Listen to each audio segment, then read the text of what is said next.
আপনারা ইউনিফর্মের পুলিশকে যতটুকু দেখেন সেই সিদ্ধান্ত পুলিশ একা নেয় না, সেটাও আপনাকে মনে রাখতে হবে। সেই সিদ্ধান্ত রাষ্ট্র থেকে আসে, সেই সিদ্ধান্ত রাষ্ট্রের একটা গ্রুপ অফ পিপল নেয়। কিন্তু আমরা যখন ইউনিফর্ম পরে আপনার সামনে দাঁড়াই 25 জন লোক, মনে হয় যে রাষ্ট্রের সব নির্যাতন শুধু পুলিশ করছে। নেবা, পুলিশ একা করে না এই জিনিস, রাষ্ট্রের পুরা গ্রুপ অফ পিপল এই কাহিনী করছে। রাষ্ট্রের গ্রুপ অফ পিপলের ডিসিশনে এই নির্যাতন হয়েছে।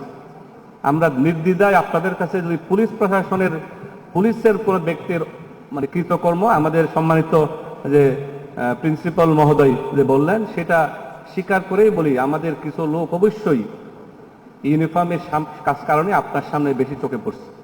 আমার দায়িত্বের কারণে, আমার জব নেচারের কারণে আপনার সামনে আমি বেশি দাঁড়াইছি। কিন্তু ওই যে গড়ের মধ্যে যেখানে সিদ্ধান্ত হয়েছে সেখানে শুধু পুলিশ ছিল না। আপনারা যারা রাজনৈতিক সচেতন মহল আছেন, যারা শিক্ষিত লোকজন আছেন, যারা অন্যান্য নেতৃবৃন্দ আছেন, তারা ভালো করে জানেন নাটোর জেলায় যদি ক্র্যাকডাউন হয়ে থাকে সেই ক্র্যাকডাউনের ডিসিশন শুধু পুলিশ সুপার একা নেয় নাই, সেটা গ্রুপ অফ পিপল যারা ছিল, যারা জানেন তারা মিলে নিছে, পুলিশ দিয়ে ইমপ্লিমেন্ট করেছে, পুলিশকে ব্যবহার করছে বেশি। এই জন্য পুলিশ আজকে বিলেন হয়েছে সবচেয়ে বেশি রাষ্ট্রের কাছে, কিন্তু বাকি অনেকে দরাছোয়ার বাইরে চলে গেছে। এটা আপনাকে চিন্তা করতে হবে। আমি যে বক্তব্য দিছি এটা আমি কনফিডেন্টলি বলতেছি, আমি দায়িত্ব নিয়ে বলতেছি কথা।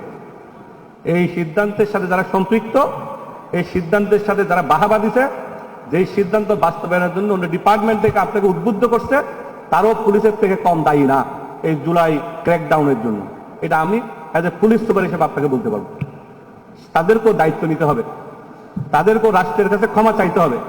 আমার ইন্সপেক্টর জেনারেল অফ পুলিশ মহোদয় যেমন রাষ্ট্রের সকলের কাছে ক্ষমা চাইছে জুলাইয়ের পরে, আমি এজ এ পুলিশ সুপার নাটোরে যোগদানের পরে আমি অনুষ্ঠানে আপনাদের কাছে সে ক্ষমা প্রার্থনা করছি। আমার পুলিশের লোক যদি এই ক্র্যাকডাউনের সাথে যতটুকু জড়িত ছিল সেটা দায় দায়িত্ব অবশ্যই আমি নেব, আমি নিছি।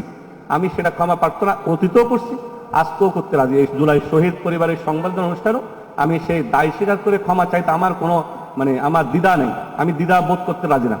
আমি ভিতরে যা বিশ্বাস করি সেটা আমি বক্তব্যে বলি, সেটা